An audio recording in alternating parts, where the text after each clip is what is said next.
ರವಿ ಪೂಜಾರಿ ಯಾವುದೋ ಒಂದು ಫೋಟೋ ಬಂದಿತ್ತು, ಒಂದು ಈಜೊಡಿಯುವಂಥದ್ದು ಯಾವುದು ಸ್ವಿಮ್ಮಿಂಗ್. ಬಾಂಬೆಗೆ ಹೋದ್ರು ಅದೇ ಫೋಟೋ, ಡೆಲ್ಲಿಗೆ ಹೋದ್ರು ಅದೇ ಫೋಟೋ, ರಾಜಸ್ಥಾನಕ್ಕೆ ಹೋದ್ರು ಅದೇ ಫೋಟೋ. ಎಲ್ಲ ದೇಶಗಳಲ್ಲೂ ಕಟ್ಕೊಂಡು ಸಾಮ್ರಾಜ್ಯಗಳೆಲ್ಲ ಮುಳುಗೋದು ಎಕ್ಸೆಪ್ಟ್ ಪಾಕಿಸ್ತಾನ. ಹಾಲಿವುಡ್ಡಲ್ಲಿ ಏನು 500 ಕೋಟಿ ಆಯ್ತಂತೆ, ಒಂದೇ ದಿವಸಕ್ಕೆ 1000 ಕೋಟಿ ಕಲೆಕ್ಷನ್ ಆಯ್ತಂತೆ, 2000 ಆಯ್ತಂತೆ. ಏನು ಸೋಷಿಯಲ್ ಮೀಡಿಯಾದಲ್ಲಿ ಏನು ಸೊನ್ನೆಗೆ ಲೆಕ್ಕನೇ ಇಲ್ಲ. ಇಂಥದ್ರಿಂದನೇ ಅರ್ಧ ಥ್ರೆಟ್ಗಳು ಬರೋಕ್ಕೆ ಶುರುವಾಗ್ಬಿಡ್ತಾವಲ್ಲ ಅವ್ರಿಗೆ. ಹಲವಾರು ಸರಣಿಗಳ ಪ್ರಕಾರ ಒಂದೊಂದೇ ಕೊಲೆಗಳು ಹಾಕೊಂಡು ಬಂದಿದ್ದಾವೆ. ಸುಮಾರು ಅದು ಮುಂದೆನೂ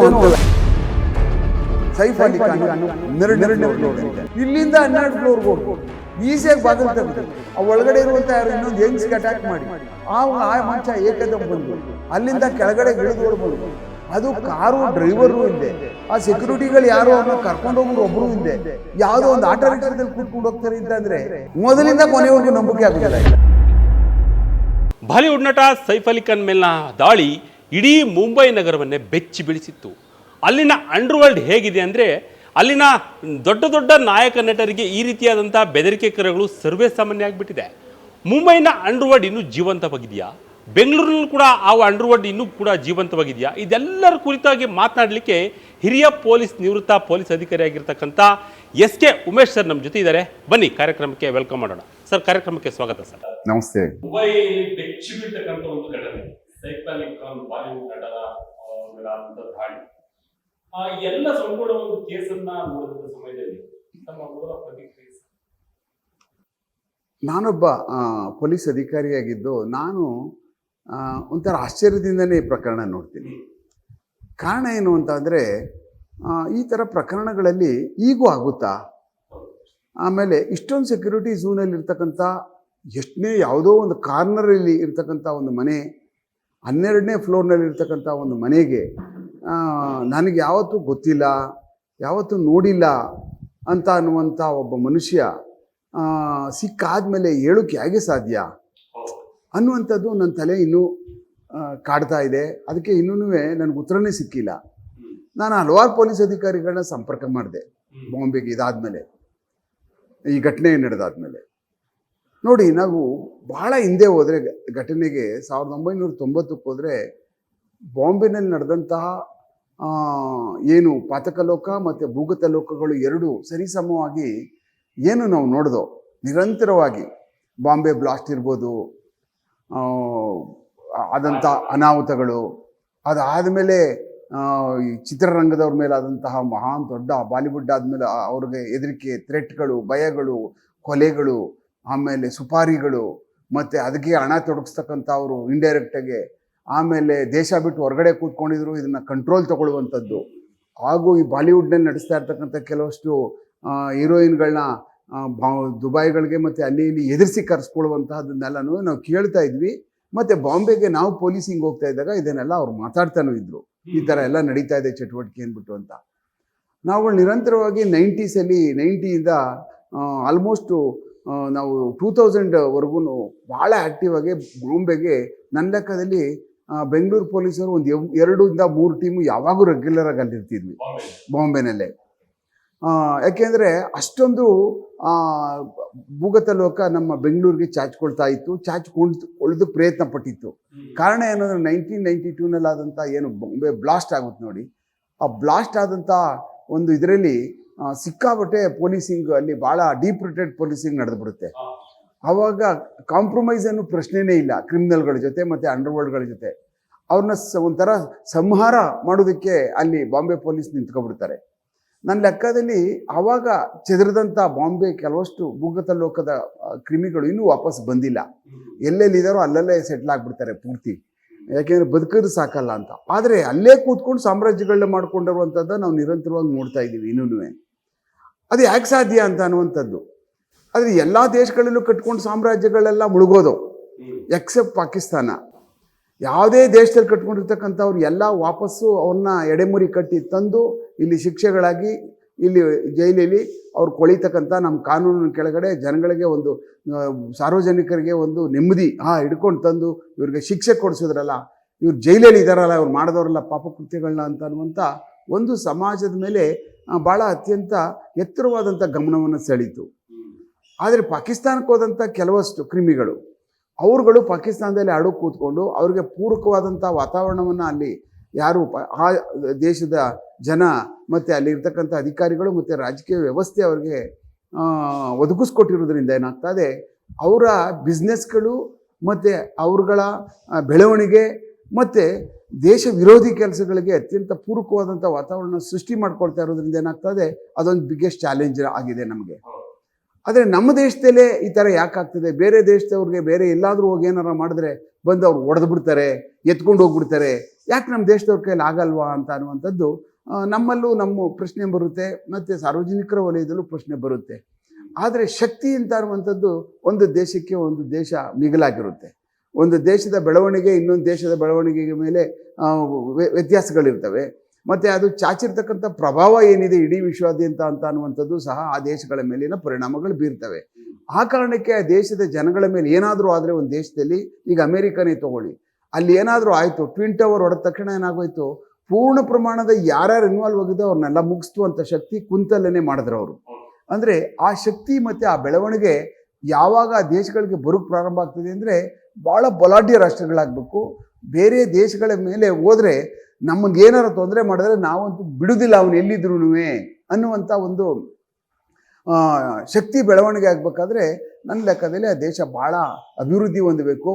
ಮತ್ತು ಅಭಿವೃದ್ಧಿ ಹೊಂದಾದ್ಮೇಲೆ ಆ ದೇಶ ಅತ್ಯಂತ ಪ್ರಭಾವಶಾಲಿ, ಶಕ್ತಿಶಾಲಿ ಮತ್ತು ಮಿಲಿಟ್ರಿನಲ್ಲಿ ಭಾಳ ಎತ್ತರವಾಗಿ ಬೆಳಿಬೇಕು. ಅವಾಗ ಮಾತ್ರ ಸಾಧ್ಯ ಆಗ್ತದೆ, ಇಲ್ಲ ಅಂದರೆ ಕಷ್ಟ ಆಗ್ಬಿಡುತ್ತೆ. ಮುಂಬೈ ಎಸ್ಪೆಷಲಿ ಬಾಂಬೆಯಲ್ಲಿ ನಡೆದಿರ್ತಕ್ಕಂಥ ಘಟನೆ ಇಡೀ ಎಲ್ಲವೂ ಕೂಡ ಸಾಕಷ್ಟು ಚರ್ಚೆಗೆ ತ್ರಾಸ.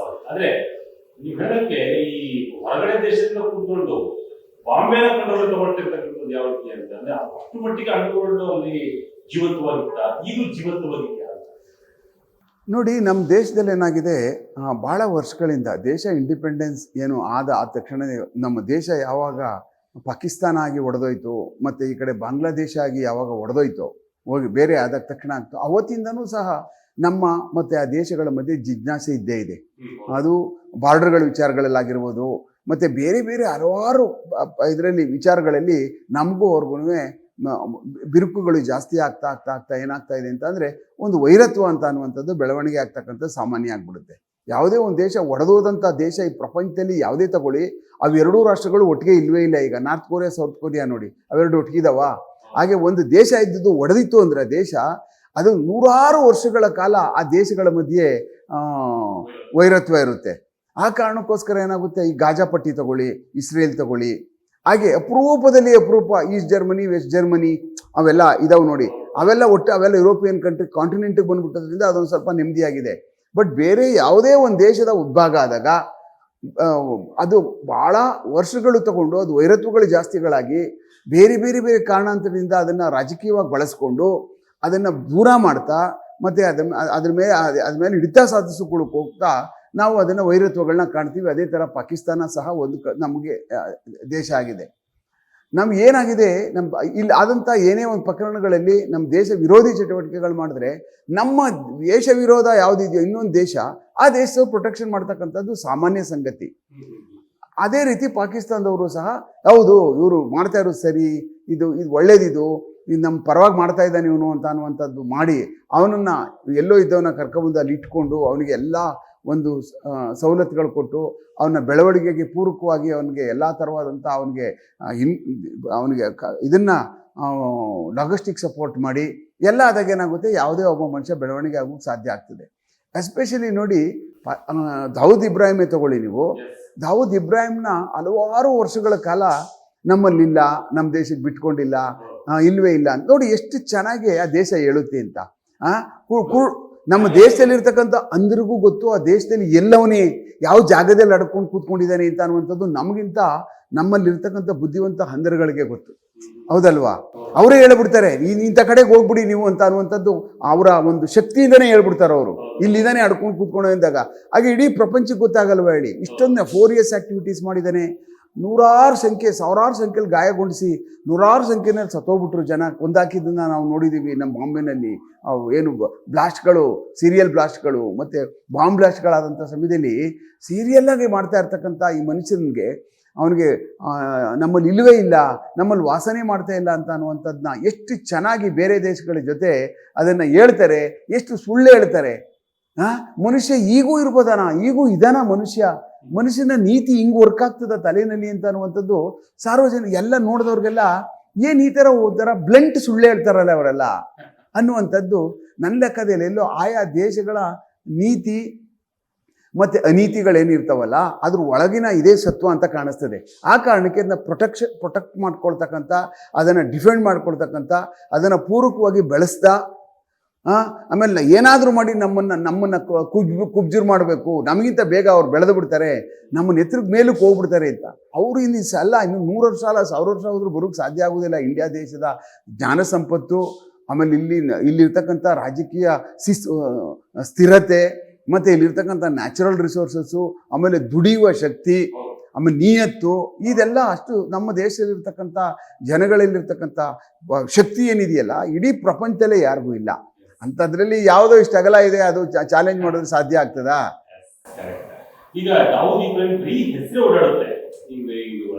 ಮುಂಬೈ ತಗೊಂಡ್ರೆ, ಬಾಂಬೆ ಅಂಡರ್ವರ್ಲ್ಡ್ ತಗೊಂಡ್ರೆ ದಾವೂದ್ ಇಬ್ರಾಹಿಂ ಹೆಸರು ಓಡಾಡುತ್ತೆ, ರವಿ ಪೂಜಾರಿ ಅವರ ಹೆಸರು ಓಡಾಡುತ್ತೆ, ಚೋಟ ಶೆಟ್ಟಿ ಅವರ ಹೆಸರು ಓಡಾಡುತ್ತೆ. ಈ ರೀತಿಯಾದ ಓಡಾಡುತ್ತ ಹೆಸರುಗಳು ಬರೀ ಬಾಲಿವುಡ್ ನಟರ ಟಾರ್ಗೆಟ್ ಯಾಕೆ ಅಂತ ನೋಡಿ. ಏನಾಗುತ್ತೆ, ಅವ್ರಿಗೆ ಸುಮ್ಮನೆ ಕೂತ್ಕೊಳ್ಳಲ್ಲ ಅವರು. ಯಾವುದೇ ಒಬ್ಬ ಮನುಷ್ಯ ಪ್ರಚಾರಕ್ಕೆ ಬಂದ್ಬಿಟ್ಟಾಗ ಏನಾಗುತ್ತೆ ಅಂತಂದರೆ ಅವನು ಅವನು ಇಲ್ಲ ಅಪರಾಧ ಮಾಡಿ ಅವನು ಕುಖ್ಯಾತಿ ಪಡಿಬೇಕು, ಇಲ್ಲ ಇನ್ನೇನಾದರೂ ಮಾಡಿ ಅವನು ಪ್ರಖ್ಯಾತಿ ಪಡಿಬೇಕು. ಎರಡರಲ್ಲಿ ಒಂದೇ ಒಬ್ಬ ಮನುಷ್ಯನಿಗೆ ಬರ್ತಕ್ಕಂಥ ಅನಾಹುತಗಳು ಅವನ ಜೀವನದಲ್ಲಿ. ಆ ಕಾರಣಕ್ಕೆ ಏನು ಮಾಡ್ತಾರೆ ಅವರು, ಏನಾದರೂ ಒಬ್ಬ ದೊಡ್ಡವನ ವಿರುದ್ಧ, ಯಾವುದಾದ್ರು ದೊಡ್ಡದ ವಿರುದ್ಧ, ಯಾರು ದೊಡ್ಡವ್ರ ವಿರುದ್ಧ, ಆಮೇಲೆ ಯಾವುದಾದ್ರೂ ಒಂದು ದೊಡ್ಡ ಇಶ್ಯೂ ಬಗ್ಗೆ ಅವರು ಪ್ರತಿದಿನ ಏನು ಮಾಡಿದ್ರೆ ನನ್ನ ಲೈಮ್ ಲೈಟಲ್ಲಿ ಇರ್ಬೋದು, ಮತ್ತು ಏನು ಮಾಡಿದ್ರೆ ನನಗೆ ಈ ಒಂದು ಥ್ರೆಟ್ಟು, ಭಯ ವಾತಾವರಣ ಸೃಷ್ಟಿಯಾಗ್ಬೋದು, ಸುಲಭವಾಗಿ ಅಲ್ಲಿಂದ ಹೇಗೆ ನಾನು ಜೀವ ಭಯಗಳು ನೋಡಿದ್ದು ಎಲ್ಲೋ ಕೂತ್ಕೊಂಡು ನಾನು ಅಲ್ಲಿಂದ ಹಣವನ್ನು ತರಿಸ್ಕೋಬೋದು, ಹವಾಲಗಳ ಮುಖಾಂತರ ಹಣವನ್ನು ತಗೋಬೋದು ಅನ್ನುವಂಥ ವಾಮ ಮಾರ್ಗಗಳನ್ನ ಪ್ರತಿ ದಿವಸ ಹುಡ್ಕೊಂಡು ಕೂತ್ಕೊಂಡಿರ್ತಾರೆ. ಅವರೇ ನಮ್ಮ ಥರ ಬೆಳಗ್ಗೆ ಸಾಯಂಕಾಲ ತನಕ ಕೆಲಸ ಮಾಡಿಯಲ್ವಲ್ಲ, ಮೈ ಕೈ ಮುರಿತರ ದುಡಿಯಲ್ವಲ್ಲ. ಇದೇ ಥರದ ವಾಮ ಮಾರ್ಗಗಳನ್ನ ಯೂಸ್ ಮಾಡಿಕೊಂಡೆ ಅವ್ರಿಗೆ ಹಣಗಳನ್ನ ಮಾಡಿರ್ತಕ್ಕಂಥದ್ದಲ್ಲಿ. ಇನ್ನೇನು ಬೇರೆ ಕೂತ್ಕೊಬಿಟ್ಟು ಏನೇನು ವ್ಯಾಪಾರ ಮಾಡ್ಬಿಡೋಕ್ಕಾಗ್ಬಿಡ್ತದ? ಅವರು ಸಾಧ್ಯನೇ ಆಗೋದಿಲ್ವಲ್ಲ. ಏನು ವ್ಯಾಪಾರ ಮಾಡ್ತಾರೆ? ಏನು ಕೂತ್ಕೊಂಡೆಲ್ಲಾರ ಮೀನು ವ್ಯಾಪಾರ ಮಾಡೋಕೆ ಬಿಡ್ತಾರಾ? ಇಲ್ಲ ಇನ್ನೆಲ್ಲಾರ ಸಬ್ಜಿ ವ್ಯಾಪಾರ ಮಾಡೋಕೆ ಬಿಡ್ತಾರ? ರಸ್ತೆಯಲ್ಲಿ ತರಕಾರಿ ವ್ಯಾಪಾರ ಮಾಡೋಕೆ ಬಿಡ್ತಾರಾ? ಏನಿಲ್ವಲ್ಲ. ಈ ಥರದ ಒಂದು ಅನಾಹುತ ಐಡಿಯಾಗಳನ್ನ ತಲೆಯಲ್ಲಿ ಇಟ್ಕೊಂಡು ಅವಕ್ಕೆ ಪ್ರತಿದಿನ ಪೋಷಿಸ್ಕೊಂಡು ಅವಳನ್ನ ಬೆಳೆಸ್ಕೊಂಡು ಅದು ವಿಕೃತವಾಗಿ ಅವನ ಆಚೆ ತೋರಿಸ್ಕೊಂಡು ಅದನ್ನ ಇಟ್ಕೊಂಡು ಇವ್ರಿಗೆ ಈ ಬಾಲಿವುಡ್ ಮಂದಿಗಳಿಗೆ ಎದುರಿಸ್ಕೊಂಡು ನೀವು ಬದುಕೋಕ್ಕಾಗೋದೇ ಇಲ್ಲ ನೋಡಿ, ನಾವು ಇಷ್ಟು ಕೊಡಲಿಲ್ಲ ಅಂದರೆ ನೀವು ಸಂಪಾದನೆ ಮಾಡಿದ್ದೀರಿ, ಇಷ್ಟು ಕೊಡ್ತಿರೋ ಇಲ್ವೋ ಅಂತೇಳಿ ಪಾಪ ಎದುರ್ಕೊಂಡು ಕೊಟ್ಬಿಡ್ತಕ್ಕಂಥದ್ದು ಆಗ್ಬೋದು. ಯಾರು ಗೊತ್ತು, ಕಳಿಸ್ಕೊಟ್ಬಿಡ್ಬೋದು. ನಾವಂತೀವಿ ಅಯ್ಯ ಬಿಡಯ್ಯ ನಾವೆಲ್ಲ ಭಾಳ ಸೇಫ್ ಆಗಿದ್ದಾರೆ, ಎಲ್ಲ ಚೆನ್ನಾಗಿದ್ದಾರೆ, ಯಾರು ಏನು ಕಂಪ್ಲೇಂಟ್ ಕೊಡ್ತಾ ಇಲ್ಲ ಅಂತ ನಾವೇನಾರು ಅಂದ್ಕೊಂಡ್ರೆ ನಮ್ಮಷ್ಟು ದಡ್ರಿ ಜಗತ್ತಲ್ಲಿ ಯಾರಿಲ್ಲ. ಆ ಕಾರಣಕ್ಕೆ ನನ್ನ ಲೆಕ್ಕದಲ್ಲಿ ಎಲ್ಲೋ ಇದು ನಡೀತಾ ಇದೆ ಒಳಗಡೆ. ಆಮೇಲೆ ನಮ್ಮ ದೇಶದಲ್ಲಿ ನೋಡಿ ಅಂಡರ್ ವರ್ಲ್ಡ್ಗಳಿಲ್ಲ ಅಂತ ನಾವೇನಾರು ಅಂದ್ಕೊಂಡ್ರೆ ತಪ್ಪು ಕೆಲಸ. ಅದು ಅಂಡರ್ ವರ್ಲ್ಡ್ಗಳು ನಿರಂತರವಾಗಿರ್ತಾರೆ. ಎಲ್ಲಿವರೆಗೂ ಸಮುದ್ರ ಇರುತ್ತೋ ಅಲ್ಲಿ, ಎಲ್ಲಿವರೆಗೂ ಅಂಡರ್ ವಾಟರ್ ಇರುತ್ತೋ ಅಲ್ಲಿವರೆಗೂ ಈ ಭೂಗತ ಪಾತಕ ಲೋಕ ನಿರಂತರವಾಗಿ ನಡ್ಕೊಂಡು ಹೋಗ್ತಾ ಇರ್ತದೆ. ಯಾಕೆಂದ್ರೆ ಇವ್ರಿಗೆ ಈಗ ನೋಡಿ, ಬೆಳೆ ಹಾಕಿದ್ಮೇಲೆ ಕಳೆ ಇಲ್ಲ ಅಂತ ಅಂದಮೇಲೆ ಬೆಳೆಗೆ ಮರ್ಯಾದೆನೇ ಇರುವುದಿಲ್ಲ, ಹೌದಲ್ವಾ?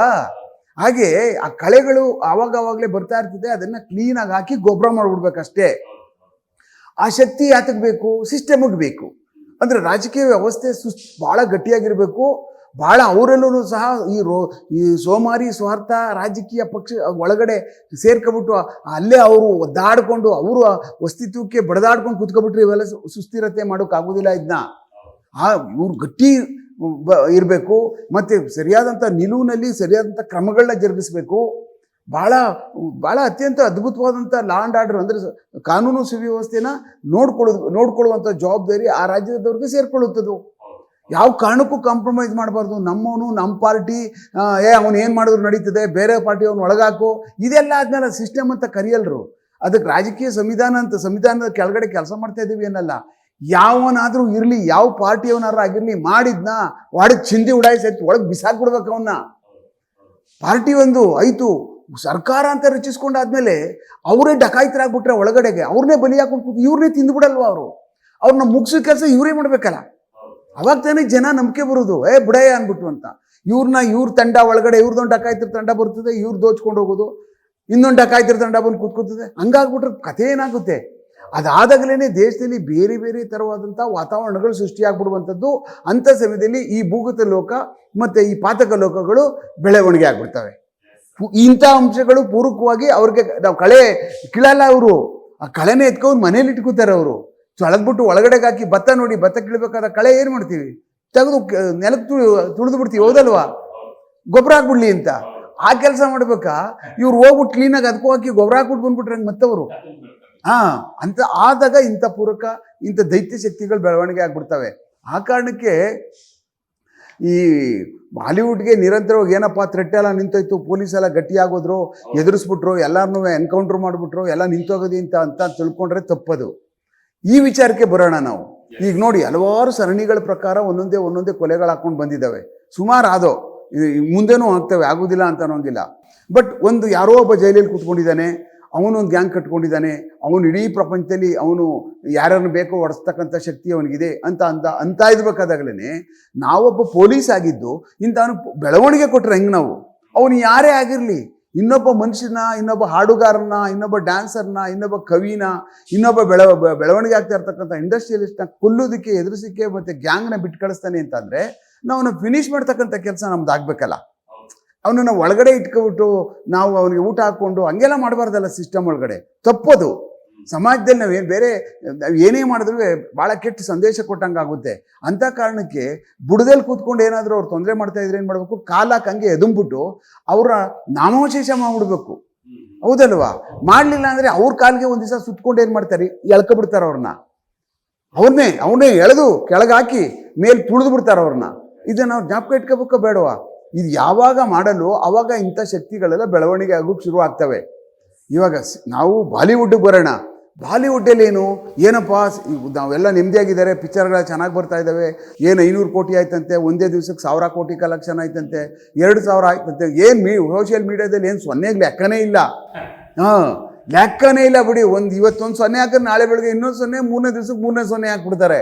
ಕೊನೆಗೆ ನೋಡಿ ಶೇಷ ಕೂಡಕ್ಕೆ ಹೋದ್ರೆ ಕೆಳಗಡೆ 0 ಇರ್ತದೆ, ಬೇರೆ ಏನೂ ಇರುವುದಿಲ್ಲ. ಇಂಥದ್ರಿಂದನೇ ಅರ್ಧ ಥ್ರೆಟ್ಗಳು ಬರೋಕ್ಕೆ ಶುರು ಆಗ್ಬಿಡ್ತಾವಲ್ಲ. ಅವ್ರಿಗೆ ಇಷ್ಟೊಂದು ದುಡ್ಡು ಬರ್ತಾ ಇದೆ ಅಂದರೆ ಅವ್ರು ಎಷ್ಟು ತೊಗೊಂಡಿರ್ಬೋದು. ಈಗ ಸುಮ್ಮನೆ ಫೋನ್ ನಂಬರ್ ಭಾಳ ಸುಲಭಕ್ಕೆ ಮೊಬೈಲ್ ನಂಬರ್ ಸಿಕ್ಬಿಡ್ತವೆ. ಥ್ರೆಟ್ ಹಾಕೋದೇನು ಕಷ್ಟದ ಕೆಲಸನಾ, ಭಯ ಹುಟ್ಟಿಸೋದು. ಆದರೆ ಸೈಫ್ ಅಲಿ ಖಾನು 12ನೇ ಫ್ಲೋರಲ್ಲಿದ್ದಾನೆ.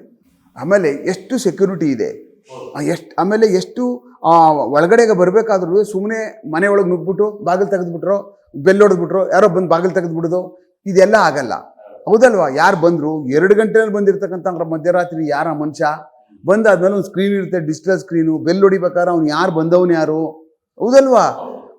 ಅವನು ಒಳಗಡೆಗೆ ಹೆಂಗೆ ಎಂಟ್ರಿ ತಗೊಂಡ, ಕೆಳಗಡೆ ಮನೆ 12 ಫ್ಲೋರಲ್ಲಿ ಪೂರ್ತಿ ಮನೆಗಳಿದ್ದು, ಮೇಲ್ಗಡೆ ಇವನ ಮನೆಗೆ ಬಂದಿದ್ದಾರೆ ಒತ್ತಿದ್ದಾನೆ ಇಂದಾಗ್ಲೇ ಯಾಕೆ ಬಂದ ಅಂತ ಇಡೀ ಜಗತ್ತಿನ ಜನ ಎಲ್ಲ ಗೊತ್ತಾಗ್ಬಿಡ್ತದೆ. ನಮ್ಮ ದೇಶದ ಜನಕ್ಕಂತೂ ಗೊತ್ತೇ ಆಗ್ತದೆ. ಸೈಫ್ ಅಲಿ ಖಾನ್ ಹೀಗಿರ್ತಕ್ಕಂಥದ್ರಲ್ಲಿ ಒಳ್ಳೆ ಹಣವಂತ, ಮತ್ತೆ ಒಳ್ಳೆ ರಾಜವಂತಸ್ಥ, ಮತ್ತೆ ಅದಕ್ಕೆ ಸಂಬಂಧಪಟ್ಟಂಗೆ ಒಳ್ಳೆ ಆಸ್ತಿವಂತನೂ ಸಹ, ದುಡ್ಡಿದೆ ಅಂತ ಒಂದು ಎಲ್ರಿಗೂ ಗೊತ್ತಿದೆ. ಯಾರೋ ಒಬ್ಬ ಆಯ್ತಪ್ಪ, ಬಾಂಗ್ಲಾದೇಶ ಏನು ಭಾಳ ದೂರ ಆಗೋದು, ಎಷ್ಟು ದಿವಸ ಆಗೋಯ್ತು ಅವ್ನು ಬಂದು ಬಾಂಗ್ಲಾದೇಶದಿಂದ? 5-6 ವರ್ಷ ಆಗಿದೆ. ಅವನೊಬ್ಬನಿಗೆ ಇಂಡಿಯಾ ದೇಶದಲ್ಲೊಬ್ಬ ಇಂಥೊಬ್ಬ ಬೇರೆ ಭಾಷೆ ಏನು ನೋಡ್ತಾರ ಅವರು? ಹಿಂದಿನೇ ನೋಡ್ಬೇಕಲ್ವಾ? ಬೇರೆ ಏನು ಕನ್ನಡ ನೋಡ್ತಾರಾ? ಬೇರೆ ತೆಲುಗು ನೋಡ್ತಾರಾ? ಏನಾದ್ರು ನೋಡಿದ್ರೆ ತಮಿಳಕ್ಕೆ ಹಿಂದಿನೇ ನೋಡ್ಬೇಕಲ್ಲ. ಹಿಂದಿ ನೋಡಿದ್ರೆ ಪಿಕ್ಚರ್ಗಳಲ್ಲಿ ಯಾರು ಇರ್ತಾರೆ? ಇಲ್ಲ ಸೈಫ್ ಅಲಿ ಖಾನ್ ಇರ್ತಾರೆ, ಇಲ್ಲ ಇನ್ಯಾರೋ 2-3 ಖಾನ್ಗಳಿದಾರಲ್ಲ, ಮತ್ತೆ ಕೆಲವು ಜನ ಬೇರೆ ಒಂದು 2-3-4-5 ಜನ ಬೇರೆಯವ್ರು ಇದ್ದಾರೆ. ಅವರೇ ತಾನೇ ತಿರುವಾಗ ಮುಚ್ಚಾಕೊಂಡು ಪಿಕ್ಚರ್ಗೆ ಬರೋದು, ಬೇರೆ ಇನ್ಯಾರು ಬರೋದಿಲ್ಲ. ಹಂಗೆ ಸೈಫ್ ಅಲಿ ಖಾನ್ ನಾನು ನೋಡಲೇ ಇಲ್ಲ, ಅವನ ಹಿಂದೆ ಯಾವ ಪಿಕ್ಚರು ನೋಡಲಿಲ್ಲ, ನಾನು ಬೆಳಗ್ಗೆ ಎದ್ದಾದ್ರೆ ದುಡಿತಿದ್ದೆ, ಇದೆಲ್ಲ ಸುಳ್ಳು. ಅತ್ಯಂತ ಜಾಸ್ತಿ ಸೋಷಿಯಲ್ ಮೀಡಿಯಾ ಬಳಸ್ತಕ್ಕಂಥವ್ರು ಬಾಂಗ್ಲಾದೇಶಿಗಳು. ಯಾಕೆಂದರೆ ನಾವು ಹಲವಾರು ಜನನ ಇದುವರೆಗೂ ದಸ್ತಗಿರಿ ಮಾಡಿದ್ದೀವಿ. ಇಲ್ಲಿ ಬಂದು ಅಕ್ರಮ ವಲಸಿಗರುಗಳು ಬಂದು ಇಲ್ಲಿ ನೆಲೆಸ್ಕೊಂಡಿದ್ದಾಗ ಬೆಂಗಳೂರಿನ ಈಗಲೂ ನನ್ನನ್ನು ಕರ್ಕೊಂಡು ಹೋದರೆ ಎಲ್ಲ ಕಾಲೋನಿಗಳು ತೋರಿಸ್ಬಿಡ್ತೀನಿ, ಬಾಂಗ್ಲಾದೇಶಿ ಕಾಲೋನಿಗಳ. ಆ ಬಾಂಗ್ಲಾದೇಶಿ ಕಾಲೋನಿಗಳಿರ್ತಕ್ಕಂಥ ಟವರ್ ಇದೆಯಲ್ಲ, ಡೀಟೇಲ್ಸ್ಗಳು, ಅದೊಂದು ಡೌನ್ಲೋಡ್ ಮಾಡಿ ಯಾವ್ಯಾವ ಬಾಂಗ್ಲಾದೇಶಕ್ಕೆ ಕರೆ ಹೋಗ್ತಾ ಇದ್ದಾವೆ ಅಂತ ಅಂದ್ಬಿಟ್ಟು ಅಂತ ನಾನು ಒಂದೇ ದಿವಸ ಕೊಡ್ತೀನಿ. ಇಷ್ಟು ಬಾಂಗ್ಲಾದೇಶಕ್ಕೆ ಕರೆ ಹೋಗ್ತಾ ಇರ್ತಕ್ಕಂಥ ಮೊಬೈಲ್ ಫೋನ್ಗಳು ಈ ಸ್ಲಮ್ಗಳಲ್ಲಿ ಇದ್ದಾರೆ.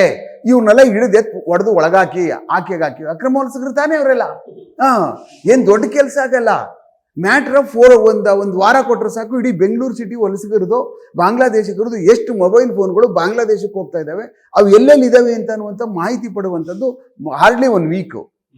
ಅವ್ರು ಯಾರ್ಯಾರು ಮೊಬೈಲ್ ಯೂಸ್ ಮಾಡ್ತಾವ್ರಿ ಅಂತ ಹೇಳ್ಬಿಟ್ಟು ಅವ್ರನ್ನೆಲ್ಲ ಸರ್ವೈಲೆನ್ಸ್ ಮಾಡಿ ಅವ್ರನ್ನೆಲ್ಲರನ್ನು ಒಂದೇ ದಿವಸ ಇಡೀ ಬೆಂಗಳೂರು ಸಿಟಿ ಪೊಲೀಸಲ್ಲಿ ನುಗ್ಗಿ ಅವ್ರಿಗೆಲ್ಲ ಯಾರ್ಯಾರು ಅಂತ ಹೇಳ್ಬಿಟ್ಟು 1,000 ಜನ ಹಿಡಿದು ಇಲ್ಲಿಂದ ತುಂಬ್ಕೊಂಡು ಫುಲ್ ಒಂದು ಟ್ರೈನಲ್ಲಿ ತಗೊಂಡು ಅವ್ರದೆಲ್ಲ ಡಾಕ್ಯುಮೆಂಟೇಶನ್ ಮಾಡಿ ಎತ್ಕೊಂಡೋಗಿ ಬಾಂಗ್ಲಾದೇಶ ಇನ್ನೊಂದು ಸಾರಿ ಬಂದರೆ ಹೊಡೆದಾಕ್ಬಿಡ್ತೀವಿ ಗುಂಡು. ಒಂದು ದೊಡ್ಡ ಅಭಿಯಾನ ಮಾಡ್ಬಿಡ್ಬೋದಲ್ಲ, ಮಾಡ್ಬೇಕಲ್ಲ ಅದನ್ನ ನಾವು. ಈಗ ಬಾಂಗ್ಲಾದಿಂದ ಬಂದ್ಬಿಟ್ಟಂತೆ, ಬಾಂಗ್ಲಾದೇಶ ನಮ್ಮ ದೇಶನಾ? ಅರೆ ಆಯ್ತು, ನಾವು ಎಲ್ಲ ಅಲ್ಲಿ ನೋಡಿದ್ರೆ ದೊಡ್ಡ ಹಿಂದೂಗಳೇ ಬದುಕು ಕಷ್ಟ ಆಗ್ಬಿಡ್ತದೆ. ಈಗ ಸರ್ಕಾರ ಬದಲಾವಣೆ ಆದ್ಮೇಲೆ ಅದು ನಮ್ಗೆ ವಿಚಾರ ಬೇಡ, ಅದೇನಾರು ಹಾಕೊಂಡು ಹೋಗ್ಲಿ. ಆದರೆ ಬೇರೆ ದೇಶದವನೇ ತಾನೆ, ಅವ್ನು ನಮ್ಮ ದೇಶದವನು ಅಲ್ವಲ್ಲ, ನಮ್ಮ ದೇಶದ ಪ್ರಜೆ ಅಲ್ವಲ್ಲ. ಇಲ್ಲಿಗೆ ಬಂದ ತಕ್ಷಣನೇ ಎಲ್ಲ ಪೂರ ಯಾವುದೋ ಒಂದು ಕಾರ್ಡ್ ತಗೋ, ಯಾವುದೋ ಅವ್ರ ಹತ್ರ ಹೋಗು, ಇಲ್ಲಿ ಯಾವನಾರು ಸರ್ ನಮ್ಮ ಮನೆ ಕಟ್ಕೊಂಡಿದ್ದೆ ಒಂದು ವೋಟ್ ಕಾರ್ಡ್ ಮಾಡಿಸ್ತಾನೆ, ಆಧಾರ್ ಕಾರ್ಡ್ ಮಾಡಿಸ್ಬಿಡ್ತಾನೆ, ವೋಟ್ ಹಾಕಪ್ಪ ನನಗೆ ಏನ್ಬಿಟ್ಟು ಅಂತ. ಈ ಥರ ಭ್ರಷ್ಟ ವ್ಯವಸ್ಥೆಯಲ್ಲಿ ನಾವು ಸಿಗಾಕಬಿಟ್ಟಾಗ ಏನಾಗ್ತದೆ, ಇಂಥವರೆಲ್ಲ 5-6 ವರ್ಷ ಆದಮೇಲೆ ರಾಮದಾಸೋ, ಕೃಷ್ಣದಾಸೋ, ರವಿದಾಸೋ ತುಂಬ ಜನ ಹೆಸರುಗಳು ಚೇಂಜ್ ಮಾಡ್ಕೊಂಡು ಹಿಂಗೆ ಇದ್ಬಿಟ್ಟು ಹಂಗೆ ದೇಶ ಗತಿ ಏನಾಗಬೇಕು, ನಮ್ಮ ದೇಶದ ಇಂಟರ್ನಲ್ ಸೆಕ್ಯೂರಿಟಿ ಗತಿ ಏನಾಗಬೇಕು. ಆ ಕಾರಣಕ್ಕೆ ಇದು ಭಾಳ ದೊಡ್ಡ ಅಭಿಯಾನ ಆಗ್ಬೇಕಿದು ಒಂದು ಕಾಲಕ್ಕೆ. ಈಗ ನೋಡಿ, ನನ್ನ ಲೆಕ್ಕದಲ್ಲಿ 5 ಟ್ರೈನ್ ಹೋಗ್ತಾವೆ ಒಂದೇ ಸರಿ. ಕೇರಳ ಪ್ಲಾಂಟೇಶನಲ್ಲಿ ಅವರೇ ಕೆಲಸ ಮಾಡ್ತಾರೆ, ಕಾಫಿ ಪ್ಲಾಂಟೇಶನಲ್ಲಿ ಅವರೇ ಕೆಲಸ ಮಾಡ್ತಾರೆ. ಆಮೇಲೆ ರೋಸ್ ಏನಿದೆಯಲ್ಲ, ನಮ್ಮ ಟ್ರೀ ಹೌಸಸ್ಗಳು 80% ಬಾಂಗ್ಲಾದೇಶಿಗಳು ಕೆಲಸ ಮಾಡುವಂಥದ್ದು. ಸುಮಾರು ಕೆಲಸಗಳನ್ನ ಪೂರ್ಣ ಪ್ರಮಾಣದಲ್ಲಿ ಕಿತ್ಕೊಬಿಟ್ಟವ್ರೆ. ಕೆಲಸನೇ ಎಂಪ್ಲಾಯ್ಮೆಂಟ್, ಅನ್ಎಂಪ್ಲಾಯ್ ಆಗ್ಬಿಟ್ಟಿದ್ದಾರೆ ನಮ್ಮ ರಾಜ್ಯದಲ್ಲಿರ್ತಕ್ಕಂಥ ಜನ. ಪಾಪ ಕಷ್ಟಪಟ್ಟು ಆ ಕಡೆಯಿಂದ ರಾಯಚೂರು, ಯಾದಗಿರಿ, ಆಮೇಲೆ ನಮ್ಮ ನಾರ್ತ್ ಕರ್ನಾಟಕದಿಂದ ಬಂದು ಅಲ್ಲೆಲ್ಲ ಬಿಸಿಲು ಜಾಸ್ತಿ ಆದಾಗ, ಮಳೆ ಕಮ್ಮಿ ಆದಾಗ ಇಲ್ಲೆಲ್ಲ ಬಂದು ವ್ಯವಸಾಯ ಭಾಳ ಕೆಲಸಗಳು ಮಾಡೋಕ್ಕೆ ಬರ್ತಾಯಿದ್ರು. ತಿಂಗಳುಗಳು ಉಳ್ಕೊಂಡು ಅಲ್ಲೇ ತೋಟಗಳಲ್ಲಿ ಉಳ್ಕೊಂಡು ಕೆಲಸ ಮಾಡ್ತಾ ಇರ್ತಕ್ಕಂಥದ್ದು. ಅವ್ರಿಗದು ದುಡಿಮೆ ಆಗ್ತಿತ್ತು, ಕೈಗೆ ದುಡ್ಡಾದರೂ ಸಿಗ್ತಿತ್ತು. ಈಗೇನಾಗ್ತಾ ಇದೆ, ಅವ್ರು 24/7 ಇರ್ತಾರೆ ಅಂತ ಹೇಳ್ಬಿಟ್ಟು ಅಂತ. ಇವ್ರು ಪಾಪ ಹೋಗ್ತಾರೆ ಊರಿಗೆ, ಇವ್ರು ವ್ಯವಸಾಯ ಮಾಡೋಕ್ಕೆ ಹೋಗ್ಬೇಕು, ಬೆಳೆ ಹಾಕಬೇಕು, ಇದೆಲ್ಲ ಮಾಡಬೇಕು. ಅವರೆಲ್ಲ ಹೋಗಿ ಬಂದು ಮಾಡ್ತಾರೆ ನೋಡಿ. ಇವ್ರುಗಳೆಲ್ಲ ಹೋಗಲ್ಲ, ಇವ್ರು ಯಾವಾಗ ಪರ್ಮನೆಂಟ್ ಆಗಿರ್ತಾರೆ ಅಂತೇಳಿ ಇವ್ರ ಜಾಗ, ಇವ್ರು ಎಂಪ್ಲಾಯ್ಮೆಂಟ್ ಎಲ್ಲ ಕಿತ್ಕೊಬಿಟ್ಟಿದ್ದಾರೆ. ನನ್ನ ಲೆಕ್ಕದಲ್ಲಿ ತುಂಬ ಜನ ಇದ್ದಾರೆ ಬಿಡಿ. 5-6 ಟ್ರೈನ್ ಆಗ್ಬಿಡ್ತಾರೆ ಕರ್ನಾಟಕದಿಂದ ಒಂದು ಸಾರಿ ತುಂಬ ಕಳಿಸ್ಬಿಟ್ರೆ, ಅವನ್ನೆಲ್ಲ ಹಿಡೀಗೆ ಶುರುವಾಗ್ಬಿಟ್ರೆ. ಅಂದರೆ ಎಂಪ್ಲಾಯ್ಮೆಂಟ್ ಜನರೇಟ್ ಆಗ್ತಾವಲ್ಲ ನಮ್ಮವ್ರಿಗೆ. ಈ ಕೆಲಸ ಇಲ್ಲ ಯಾಕಂತ ಇರೋದು, ಸಿಗ್ತಾ ಇಲ್ಲ ಅಂತಂದರೆ ಏನಪ್ಪ, ಯಾರೂ ಬರುವುದಿಲ್ಲ ಅಂದರೆ ಇದಕ್ಕೆ ಬರಲ್ಲ, ಸಿಗೋದಿಲ್ಲ. ಹಾಗೆ ನಮ್ಮ ದೇಶದಲ್ಲಿ ನಾವು ಅಷ್ಟು ಸುಲಭಕ್ಕೆ ಬಾಂಗ್ಲಾದೇಶದಿಂದ ಬಂದ್ಬಿಟ್ಟಂತೆ 5-6 ವರ್ಷ ಇಲ್ಲಿ ಇದ್ಬಿಟ್ಟಿದ್ದಂತೆ. ಅವನಿಗೆ ರಾಬರಿ ಮಾಡೋದು ಮೊದಲೇನೋ ಮಾಡ್ತಿದ್ದಂತೆ. ಅವನಿಗೆ ಹಾಗೆ ಹೀಗೆ ರಾಬರಿ ಮಾಡೋನು 12ನೇ ಫ್ಲೋರ್ಗೆ ಹೋಗ್ತಾನೆ ಎಲ್ಲಾದ್ರೂ. ನಾನಂತೂ ಅದನ್ನ ನಂಬಕ್ಕೆ ಸಾಧ್ಯನೇ ಇಲ್ಲ. ಅದು ಹೆಂಗೆ ನಂಬ್ತೀನಿ ಹೇಳಿ? 12ನೇ ಫ್ಲೋರ್ಗೆ ಯಾವನಾದರೂ ಹತ್ತು ಹೋಗಿ ರಿಸ್ಕ್ ತಗೋತಾನ? 1, 2, 3, 4 ಮನೆಗಳಿಲ್ವ, ಬೇರೆ ಮನೆಗಳು? ಹೌದು. 12ನೇ ಫ್ಲೋರ್ಗೆ ಸೈಫ್ ಅಲಿ ಖಾನ್ ಮನೆಗೆ ಹೋಗಿದ್ದಾನೆ ಅಂತ ಅಂದರೆ ನನ್ನ ಲೆಕ್ಕದಲ್ಲಿ ಅವನನ್ನು ಸರಿಯಾದಂಥ ಕ್ರಮ ಜರುಗಿಸಿ ಅವನನ್ನು ಭಾಳ ಸಿಸ್ಟಮೆಟಿಕ್ ಆಗಿ ಅವನ ಟೆಂಟಿಕಲ್ಸ್ ಏನೇನಿದೆ ಮತ್ತು ಅವನ ತಲೆನಲ್ಲಿದೆ, ಆತ್ಮದಲ್ಲಿ ಏನಿದೆ, ಒಳಗಡೆ ಏನಿದೆ ಅದನ್ನೆಲ್ಲ ಬಗಿಬೇಕು. ಆವಾಗ ಬಗೆದು ಅದನ್ನು ಈಚೆ ತಂದು ಈ ಕಾರಣಕ್ಕೆ ಅಂತ ಎಕ್ಸ್ಪೋಸ್ ಮಾಡಬೇಕು. ಅಯ್ಯೋ ಇಲ್ಲ ಏನೋ ಅಚಾನಕ್ಕಾಗಿ ಹೋಗ್ಬಿಟ್ಟಂತೆ, ನಂಗೆ ಗೊತ್ತೇ ಇಲ್ಲ, ಅವನು ಹೇಳ್ಬಿಡ್ತಾನೆ ನಂಗೆ ಗೊತ್ತಿಲ್ಲ ಸೈಫ್ ಅಲಿ ಖಾನ್ ಯಾರು. ಹೌದು ಅಲ್ಲ, ನೀವು ದೇಶ ವಿರೋಧಿ ಕೆಲಸ ಮಾಡೋಕ್ಕೆ ಬಂದವನಿಗೆ ನಾವು ಏಕ್ದಮ್ ಮುಂದೆ ಸರಿ ಚೀಟಿ ಕೊಟ್ಬಿಟ್ಟಂಗಲ್ವಾ? ಅಷ್ಟು ಸಡನ್ನಾಗೆ ನಾನು ಅದನ್ನ ಸ್ವೀಕಾರ ಮಾಡೋದು ಹೇಗೆ ಹೇಳಿ? ಅದೇ ಯಾವುದೋ ಒಂದು ಬಂಗ್ಲೋ ಆಗಿದ್ರೆ ಸ್ವೀಕಾರ ಮಾಡ್ಬೋದು ನಾವು ನೀವುನುವೆ. ಬಂಗ್ಲೋಗೆ ನುಗ್ಬಿಟ್ಟ, ಕಾಂಪೌಂಡ್ ಎಗರ್ಬಿಟ್ಟ, ಹಿಂದ್ಗಡೆ ಬಾಗಿಲಿಂದ ಹೋಗ್ಬಿಟ್ಟ, ಮಲಗಿದ್ದ, ಬಾಗಿಲು ಮುರಿದ್ಬಿಟ್ಟ, ಮುಂದೆ ಫ್ರಂಟಿಂದ ಹೋದ, ಮಲಗಿದಂಗೆ ಬಾಗಿಲು ಮುರಿದ ಅಂದರೆ yes, this is a reasonable, ನಮಗೆ ಇದು ಒಪ್ಕೊಳ್ಳುವಂಥದ್ದು. 12ನೇ ಫ್ಲೋರ್ಗೆ ಹತ್ತುವಂಥದ್ದು, 2ನೇ 3ನೇ ಫ್ಲೋರ್ಗೆ ಹತ್ತುವಂಥದ್ದೇ ಕಷ್ಟ. ಈಗ ಸೆಕ್ಯೂರಿಟಿ ವಾಚ್ ಮಾಡ್ತಾ ಇರ್ತಾರೆ, CCTV ಸರ್ವೈಲೆನ್ಸ್ ಸೆಕ್ಯೂರಿಟಿನಲ್ಲಿ ಇರುತ್ತೆ. ಇದೆಲ್ಲ ನನ್ನ ಲೆಕ್ಕದಲ್ಲಿ ಇದನ್ನು ಭಾಳ ಅವನನ್ನು ಏನು ಟೆಕ್ನಿಕಲ್ ಅನಾಲಿಸಿಸ್ ಏನು ಮಾಡ್ತಾ ಇದ್ದಾರಲ್ಲ, ಇನ್ನು ತುಂಬ ಚೆನ್ನಾಗಿ ಟೆಕ್ನಿಕಲ್ ಅನಾಲಿಸಿಸ್ ಮಾಡಿ ಅವನನ್ನು ಪತ್ತೆ ಮಾಡ್ತಕ್ಕಂಥದ್ದು ಕೆಲಸ ಆಗಬೇಕು. ಮತ್ತು ಈ ಥರ ಯಾವ ಕಾರಣಕ್ಕೂ ಈ ಥರ ಅಂದರೆ ಎಲ್ಲರಿಗೂ ಸಾರ್ವಜನಿಕರು ಅವರೇನು ಮಹಾ ದೊಡ್ಡ ಅವರೇನಲ್ಲ. ಅಂದರೆ ಸೈಫ್ ಅಲಿ ಖಾನ್ ಅಂತ ತಕ್ಷಣ ಏನಾಗುತ್ತದೆ, ಇಡೀ ಜಗತ್ತಲ್ಲಿರ್ತಕ್ಕಂಥ ಎಲ್ಲ ಏನು ಇವ್ರಿಗೆ ಆಗುತ್ತೆ.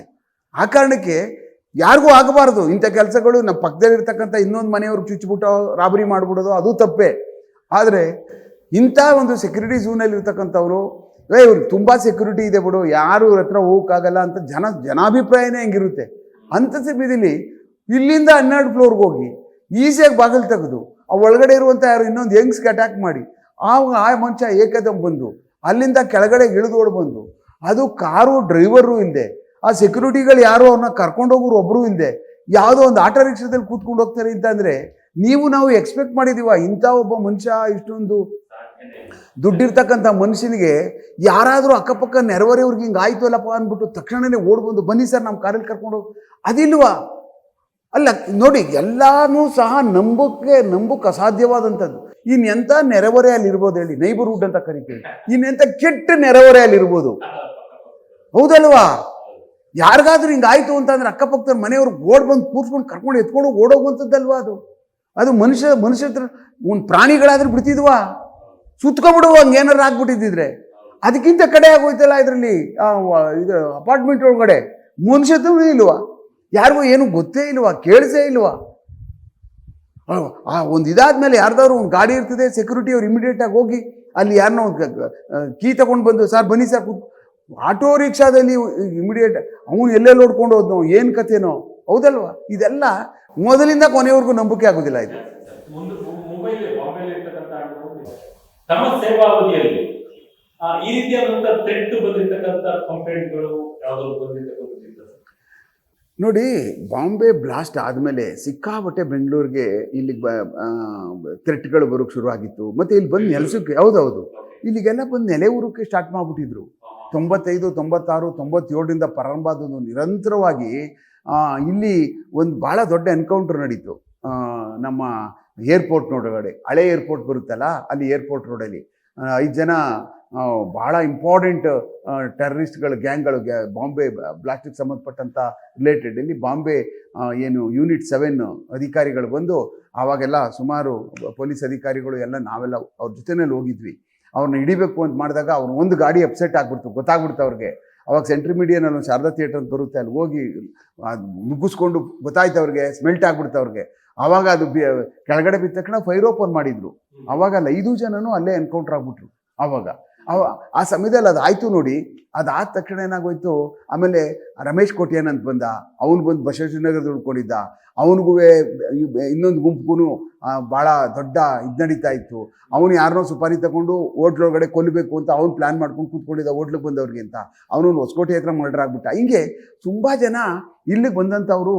ಆಮೇಲೆ 2-3 ಸಾರಿ ಇರ್ಫಾನ್ ಗೋಗಾನು ಬಂದ. ಆಮೇಲೆ ದಾವೂದ್ ಇಬ್ರಾಹಿಂ ಸಹಚರರು ಸುಮಾರು ಜನ ಬಂದು ಇಲ್ಲಿ ಉಳ್ಕೊಳ್ತಾ ಇದ್ರು.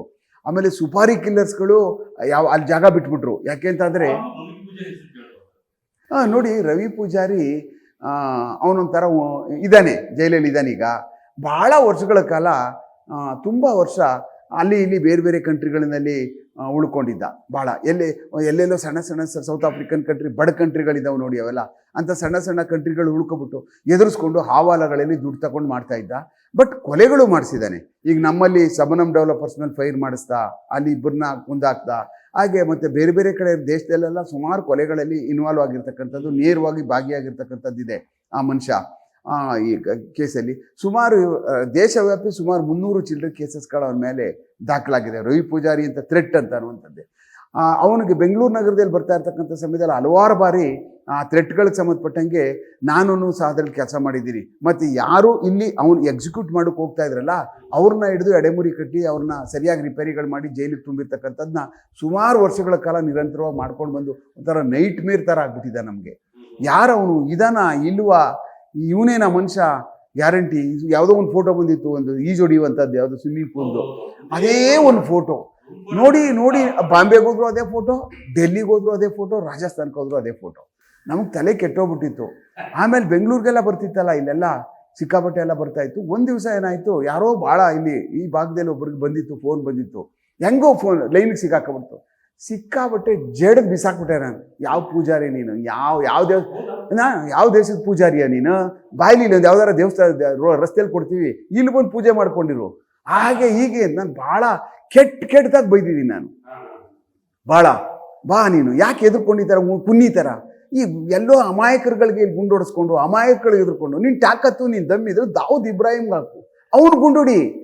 ಅವಾಗ ದೇಶ ಜನ ನಿನ್ನಂಬ್ತಾರೆ. ಹೌದು ಕಣೆ, ಪೂಜಾರಿ ಈ ಮಟ್ಟಕ್ಕೆ ಶಕ್ತಿ ಇದೆ, ನೀವು ದೇಶ ವಿರೋಧಿ ಕೆಲಸ ಮಾಡಲ್ಲ ಕಣೆ, ಕಳ್ತಾನೆ ಎಕ್ಸ್ಟ್ರಾಕ್ಷನ್ ದುಡ್ಡು ತಗೊಳ್ಳಲ್ಲ ನೋಡಿ, ಇಂಥ ಕೆಲಸ ಮಾಡ್ತಾನೆ ಅಂತನಾದ್ರೂ ಅಟ್ಲೀಸ್ಟ್ ನಿನಗೆ ಪ್ರೈಸಾರು ಸಿಗುತ್ತೆ ನಮ್ಮ ದೇಶದಿಂದ, ಅದಾದ್ರೂ ಮಾಡು ನೀ ಆ ಕೆಲಸವ.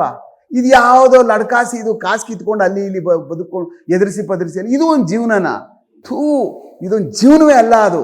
ಸತ್ತೋಗ್ಬಿಡ್ಬೇಕು ಹಂಗೇನಾರ ಆದರೆ. ನಾಯಿಗಳು ನೋಡಿ, ಪಾಪ ಬೀದಿಲಿರ್ತಕ್ಕಂಥ ನಾಯಿಗಳೇ ಊಟ ಸಿಗಲಿಲ್ಲ ಒಂದು ಕಡೆ ಮಲಿಕೊಂಡು ಸತ್ತೋಗ್ಬಿಡ್ತವೆ. ಸಪೋರ್ಟ್ ಮಾಡ್ತೇವೆ ಒಂದಷ್ಟು ನಾಯಿಗಳು, ಯಾವ್ದಾದ್ರು ಬದುಕು ತಿನ್ನು ಅಂದ್ಬಿಟ್ಟು. ಅವು ನಾನು ದುಡಿತಾ ಇಲ್ಲ, ನಾನು ತಿಂತಾ ಇಲ್ಲ ಅಂದ್ರೆ ಸುತ್ತೋಗ್ಬಿಡ್ತಾವು. ಅಷ್ಟು ಸ್ವಾಭಿಮಾನ ಅವಕ್ಕಿದೆ. ಅಂಥದ್ರಲ್ಲಿ ಕಿಂಚಿತ್ತು ಒಂಚೂರು ಇರಬೇಕೋ ಬೇಡವಾ? ಈಗೆಲ್ಲ ನಾನು ಮಾತಾಡಿದ್ದೀನಿ ಅವ್ರ ಜೊತೆ, ಅದೆಲ್ಲ ಅವ್ದು ಇವ್ರಿಗೆಲ್ಲ ಐಬಿನವ್ರಿಗೆಲ್ಲ ಇವ್ನು ಯಾವನೇ ಹಿಂಗೆ ಬೈದಿದ್ದಾನೆ ಇದೆಲ್ಲ ಗೊತ್ತಾಗ್ತದಲ್ಲ, ಯಾಕೆಂದ್ರೆ ಮಾನಿಟರ್ ಮಾಡ್ತಾ ಇರ್ತಾರಲ್ಲ. ಆಮೇಲೆ ಭಾಳ ವರ್ಷ ಇವನೇನು ನಮ್ಮ ದೇಶದಲ್ಲಿ ಇರ್ತಕ್ಕಂಥ ಇಂಟರ್ಪೋಲ್ಗಳು ಐಬಿಗಳು ಇವನೇನು ಮಾನಿಟರ್ ಮಾಡ್ತಾ ಇರಲಿಲ್ಲ. ಯಾಕೆಂದ್ರೆ ಏನು ಮಹಾ ಚಟುವಟಿಕೆ, ಕಳ್ಳತನ, ಅದು ಇದು ಎದುರಿಸೋದು, ಎಕ್ಸ್ಟಾರ್ಷನ್ನು, ಆಳು ಅದು ಅಂತ ದೇಶ ವಿರೋಧಿ ಕೆಟ್ಟಗೆ ಮಾಡ್ತಾ ಇದ್ದಾರ ಅಂತ ಅನ್ನುವಂಥದ್ದಾಗ ಕಣ್ ತೆರೀತಾರೆ ಅವರು. ಇದು ಪಾತಕ ಲೋಕ ಅಲ್ಲ, ಭೂಗತ ಲೋಕ ಅಲ್ಲ, ಇದು ಅಷ್ಟೇ. ದೇಶ ವಿರೋಧಿ ಚಟುವಟಿಕೆ ಅಲ್ವಲ್ಲ ಇದು.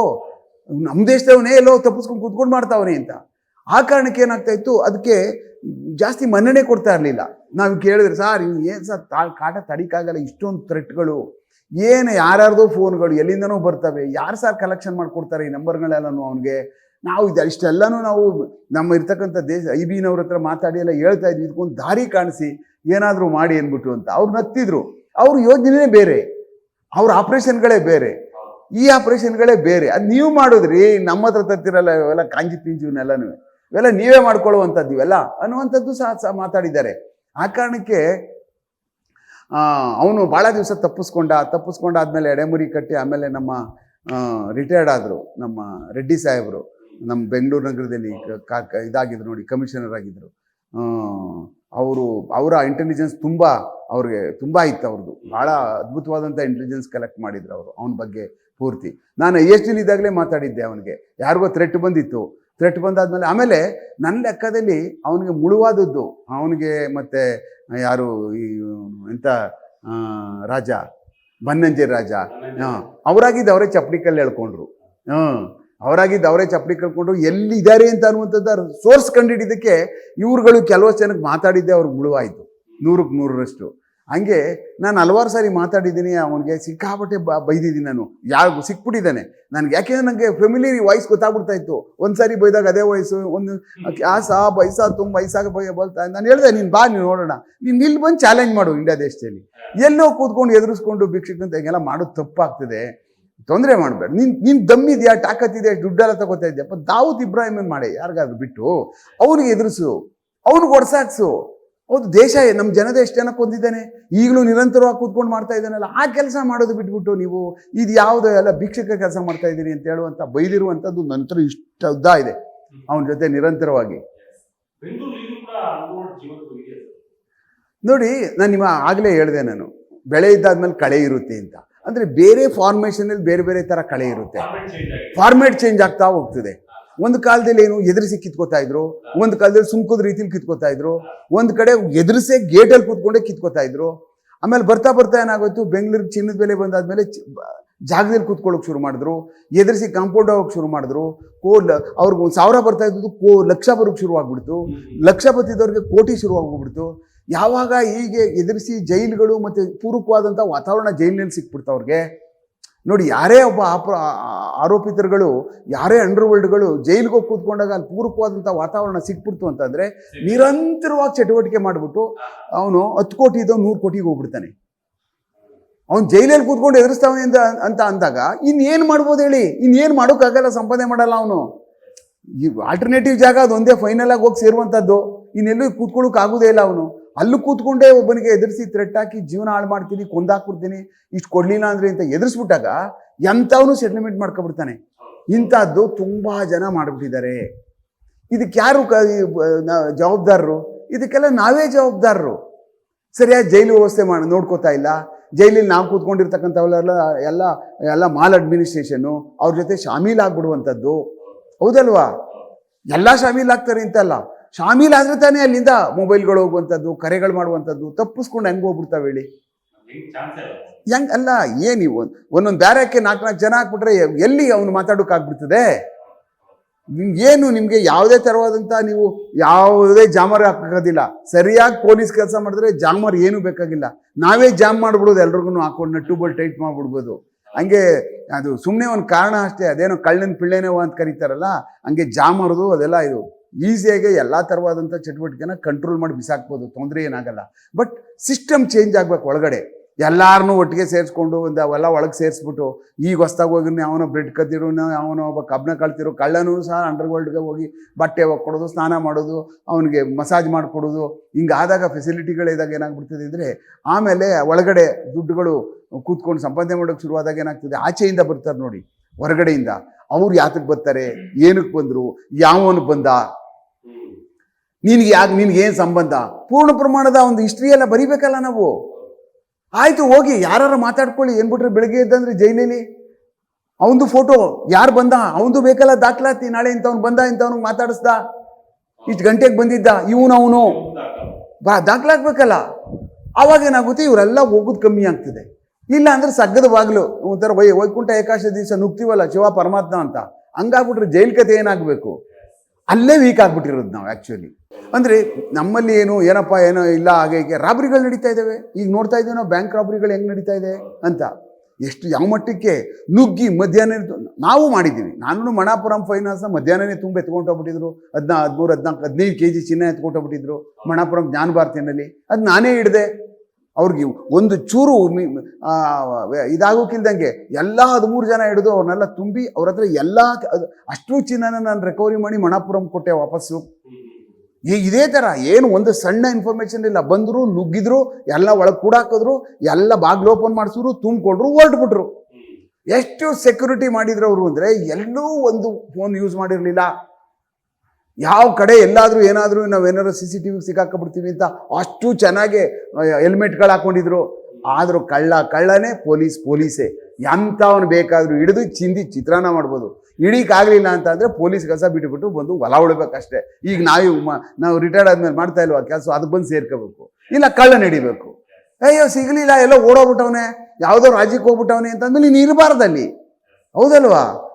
ಅವನು ಸೇರ್ಕೊಂಡಾದ್ಮೇಲೆ ನಾನು ಸೇರೋದೇ ನಂಗೆ ಕಳ್ಳ ನಡಿಕೆ, ಡಕಾಯ್ತು ನಡಿಕೆ, ರೌಡಿಗಳನ್ನ ಬಲಿ ಹಾಕೋಕೆ.